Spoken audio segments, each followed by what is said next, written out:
Siempre que Dios manifiesta su amor, su justicia es también manifestada, porque nunca se pueden separar. El acto del Padre al recibir a su Hijo y premiarlo con gracia es un acto justo porque es un acto que surge de amor puro. Y todo acto de amor puro es un acto recto y por lo tanto justo, porque la justicia es rectitud y no hay nada más recto que el verdadero amor. Por último, pensemos en esto. ¿Qué hubiera pasado si el Hijo no regresa a donde el Padre? Si el Hijo decide morir de hambre o degradarse hasta morir en la miseria, lejos de su Padre, tan solo porque tenía mucho orgullo, como para volver a casa de su Padre derrotado y acabado. Lo primero que debemos decir es que Jesús es quien decidió contar la historia con un final feliz. Si Él la contó con ese final extraordinario, respetemos su final y tengamos esperanza de que en la conclusión de este paréntesis del pecado en este mundo, todo concluirá bien para gloria de Dios, porque el que está al control es el Todopoderoso, pero también el Todo Amoroso, nuestro Padre Celestial. Por eso la garantía está puesta, dada y establecida. Todo va a estar bien porque el que todo lo hace perfecto está al control. Alabado sea su nombre. Lo segundo es que la historia nos muestra dónde está el corazón del Padre. Está siempre con el Hijo rebelde, sea el mayor o sea el menor. Cuando el hijo menor regresa y recibe la gracia, la historia lo muestra en casa celebrando, protegido. Una vez éste está protegido, el padre no se queda adentro enojado con el hijo mayor porque no quiere entrar, sino que sale a hablar con el hijo enojado. Sale para estar con el que todavía no entra. Y eso también es un final hermoso, porque sabemos que ese padre no va a perder a ninguno de sus dos hijos. Qué lindo es el Padre que nos muestra nuestro amado Señor Jesucristo. El Padre estuvo dispuesto a repartir su herencia monetaria, porque para Él el dinero no era su herencia, su mayor posesión o su porción. El que alguien trate con el dinero y con sus hijos de la manera que el Padre de la historia lo hizo, demuestra que este hombre amaba a Dios por encima de todo, que su porción era Dios, que su confianza estaba en la palabra y no en el dinero. Por ello estaba seguro de que nada le faltaría. Ese padre era un padre fiel y sabía que Dios le había dado por herencia a dos hijos. La Biblia nos dice que los hijos son herencia del Señor para los padres. Y dime, ¿quién puede arrebatarnos la herencia que Dios nos ha dado? Nadie. Lo que Dios da con bendición, ninguna maldición nos lo puede quitar. Tus hijos son la herencia que Dios te dio y nadie los podrá quitar de tu corazón.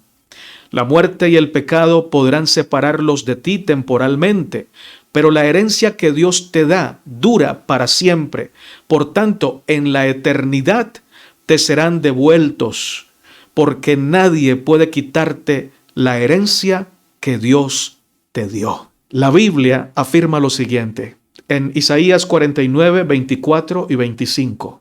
¿Será quitado el botín al valiente? ¿Será rescatado el cautivo de un tirano? Esas preguntas son preguntas retóricas, es decir, tienen una respuesta implícita. Y el profeta Isaías fue inspirado por Dios para que escribiera estas preguntas con la intención de que el pueblo pensara en lo imposible, porque para ellos era imposible arrancarle a Babilonia y a los asirios los hijos que se habían llevado lejos de casa, los padres que habían quedado en Israel, en el territorio santo, estaban descorazonados, pensando que para siempre habían perdido a sus hijos porque el tirano se los había arrebatado.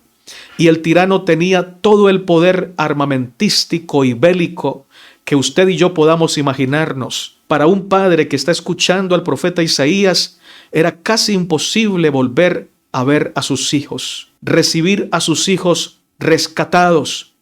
Y entonces el Señor hace que Isaías pregunte, ¿será quitado el botín al valiente? ¿Al valiente al que nadie ha vencido? ¿Será rescatado el cautivo de un tirano que es fuerte, poderoso, que tiene todas las armas? Oh, el Señor responde, así dice Jehová, ciertamente el cautivo será rescatado del valiente y el botín será arrebatado al tirano, y tu pleito yo lo defenderé. Yo salvaré a tus hijos. El tirano y el valiente pueden ser más fuertes que tú, le está diciendo Dios al pueblo, pero no hay tirano y no hay valiente más fuerte que yo, dice el Señor. Piensa en cuál es el tirano que te está arrebatando a tus hijos. Al padre de la historia del hijo pródigo, el tirano que le arrebató a su hijo fue el diablo, fue la codicia, fue la lujuria, fue la pasión juvenil, fueron todos los engaños de este mundo, las vanidades de los placeres, y parecía que ese hijo ya estaba perdido. Se perdió la herencia monetaria, pero ese hijo regresó porque el Señor lo salvó, porque ese padre sabía que su herencia eran sus hijos y que esa herencia se la había dado Dios y por lo tanto nadie se la podía arrebatar. ¿Cuál es el tirano? ¿Cuál es el valiente que está arrebatando a tus hijos de tu mano, de tu seno, de tu hogar?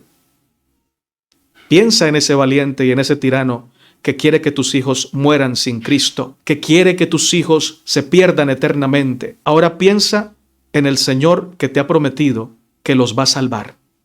¿Quién es más grande? ¿Quién es más poderoso? ¿Quién es mayor? Dios. Por tanto, la promesa prevalece por encima del tirano, por encima del vicio, por encima de la muerte, por encima de las malas amistades. Dios va a salvar a tus hijos, porque tus hijos te los dio el Señor. Y lo que Dios da, nadie te lo puede quitar. Alabado sea su nombre. Tú podrás decir, pero mi hijo o hija está preso de las drogas. Y la pregunta es, vuelvo a hacer la pregunta, ¿quién es más fuerte? ¿Las drogas o el amor de Dios? Podrás decir, pero mis hijos no quieren saber nada de Dios. ¿Quién es más fuerte? ¿La incredulidad y la rebelión de tus hijos o la promesa que el Señor te ha hecho? Hermanos y hermanas, hagamos nuestra parte. Nuestra parte es entregarle todo a Dios, confiar en el Señor, dar buen testimonio, orar con gratitud anticipada, decirle, Señor, yo quiero ver a mis hijos por fe y con fe.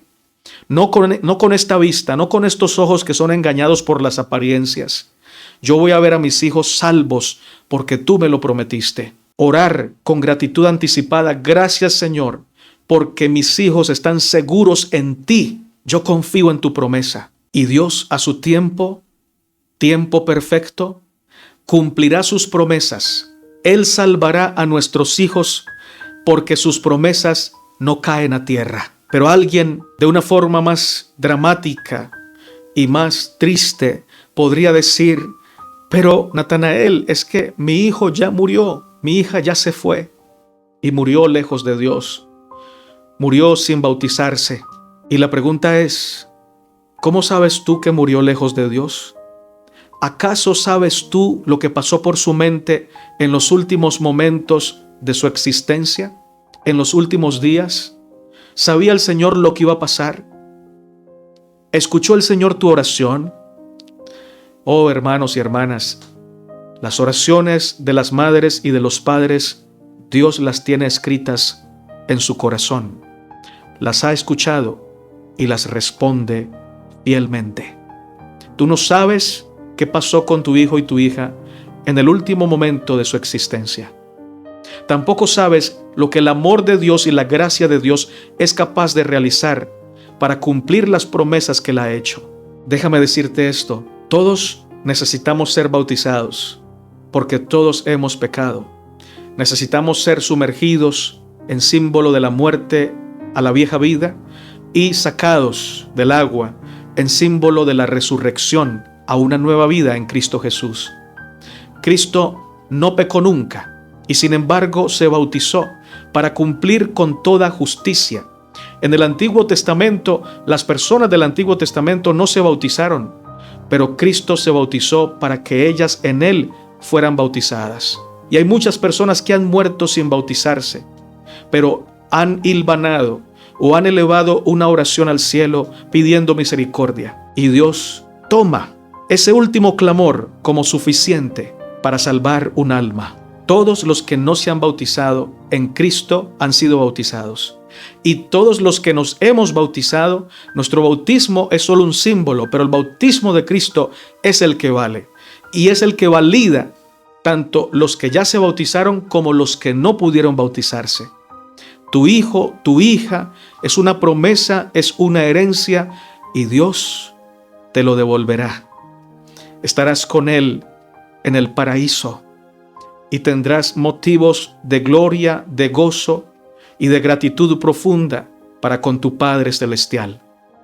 Porque al final, quien triunfa no es el pecado. Al final, quien triunfa es la gracia de Cristo en todas las vidas.